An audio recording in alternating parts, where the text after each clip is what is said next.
Aula 11 Matemática. A prova escrita objetiva terá caráter eliminatório e classificatório, e deverá ser realizada dentro do tempo total de prova. O Teorema de Pitágoras é um dos mais conhecidos e importantes teoremas da matemática. Ele estabelece uma relação entre os lados de um triângulo retângulo, ou seja, um triângulo que possui um ângulo reto, 90 graus. O teorema afirma que, em um triângulo retângulo, o quadrado da hipotenusa é igual à soma dos quadrados dos catetos. Em outras palavras, se A e B são os catetos de um triângulo retângulo e C é a hipotenusa, temos que C ao quadrado igual A ao quadrado mais B ao quadrado. Esse teorema é muito utilizado em diversas áreas da matemática e em outras disciplinas, como física e engenharia, por exemplo. Ele é fundamental para o cálculo de distâncias e para a resolução de problemas envolvendo medidas de triângulos retângulos. O Teorema de Pitágoras é amplamente utilizado para o cálculo de distâncias e medidas de triângulos retângulos. Para utilizar o teorema em um problema, é necessário identificar quais são os catetos e qual é a hipotenusa do triângulo. Por exemplo, suponha que temos um triângulo retângulo com catetos de medidas 3 cm e 4 cm. Queremos saber qual é a medida da hipotenusa desse triângulo.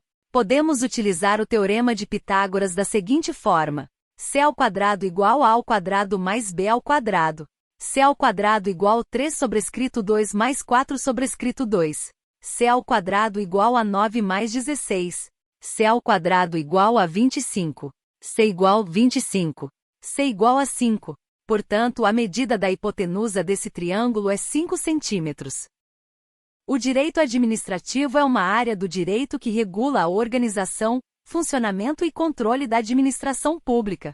Como qualquer ramo do direito, ele está sujeito a mutações e tendências que refletem as mudanças sociais, políticas e econômicas. Algumas das principais mutações e tendências do direito administrativo incluem: descentralização administrativa, a transferência de competências e atribuições da União para os estados, municípios e Distrito Federal, permitindo uma maior autonomia local na gestão dos recursos públicos. Participação popular, a ampliação da participação da sociedade civil na gestão pública, por meio de conselhos, audiências públicas, consultas populares e outros mecanismos de democracia participativa. Novas formas de gestão pública, a adoção de modelos de gestão mais eficientes e flexíveis, como a gestão por resultados, a parceria público-privada e a terceirização de serviços. Proteção dos direitos fundamentais, a garantia dos direitos fundamentais dos cidadãos como princípio norteador da atuação da administração pública, com destaque para a proteção do meio ambiente, da saúde, da educação e da segurança pública. Tecnologia e inovação, a incorporação de novas tecnologias e práticas inovadoras na gestão pública, visando a melhoria dos serviços prestados à população e a otimização dos recursos públicos. Essas mutações e tendências refletem a busca por uma administração pública mais eficiente, transparente, participativa e voltada para o interesse público. Leia o texto abaixo e reescreva com o mesmo tema. A participação popular nas decisões do Estado é um princípio fundamental da democracia moderna. Ela se baseia na ideia de que os cidadãos devem ter voz ativa na gestão dos assuntos públicos, podendo influenciar as políticas e decisões do governo.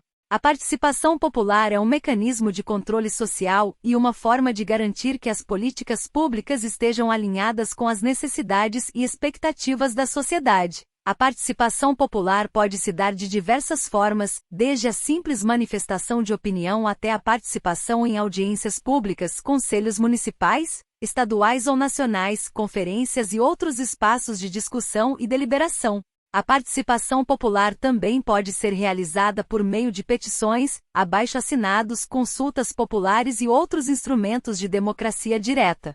A participação popular é especialmente importante em áreas como saúde, educação, meio ambiente e segurança pública, onde as políticas públicas têm impacto direto na vida das pessoas. Nesses casos, a participação popular pode contribuir para a formulação de políticas mais eficazes e adequadas às necessidades da população.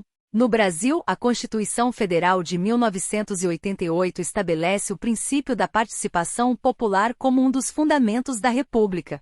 Além disso, diversas leis e normas regulamentam a participação popular em diferentes áreas da administração pública. No entanto, é importante destacar que a participação popular ainda enfrenta desafios e obstáculos, como a falta de informação, a falta de transparência e a falta de canais efetivos de participação.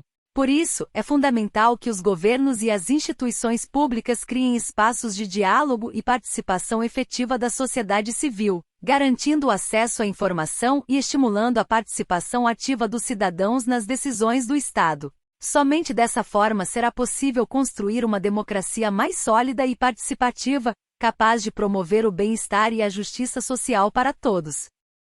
A participação popular nas decisões do Estado é um princípio fundamental da democracia moderna. Ela se baseia na ideia de que os cidadãos devem ter voz ativa na gestão dos assuntos públicos, podendo influenciar as políticas e decisões do governo. A participação popular é um mecanismo de controle social e uma forma de garantir que as políticas públicas estejam alinhadas com as necessidades e expectativas da sociedade. A participação popular pode se dar de diversas formas, desde a simples manifestação de opinião até a participação em audiências públicas, conselhos municipais, estaduais ou nacionais, conferências e outros espaços de discussão e deliberação. A participação popular também pode ser realizada por meio de petições, abaixo-assinados, consultas populares e outros instrumentos de democracia direta. A participação popular é especialmente importante em áreas como saúde, educação, meio ambiente e segurança pública, onde as políticas públicas têm impacto direto na vida das pessoas. Nesses casos, a participação popular pode contribuir para a formulação de políticas mais eficazes e adequadas às necessidades da população. No Brasil, a Constituição Federal de 1988 estabelece o princípio da participação popular como um dos fundamentos da República. Além disso, diversas leis e normas regulamentam a participação popular em diferentes áreas da administração pública. No entanto, é importante destacar que a participação popular ainda enfrenta desafios e obstáculos, como a falta de informação, a falta de transparência e a falta de canais efetivos de participação. Por isso, é fundamental que os governos e as instituições públicas criem espaços de diálogo e participação efetiva da sociedade civil, garantindo o acesso à informação e estimulando a participação ativa dos cidadãos nas decisões do Estado. Somente dessa forma será possível construir uma democracia mais sólida e participativa, capaz de promover o bem-estar e a justiça social para todos.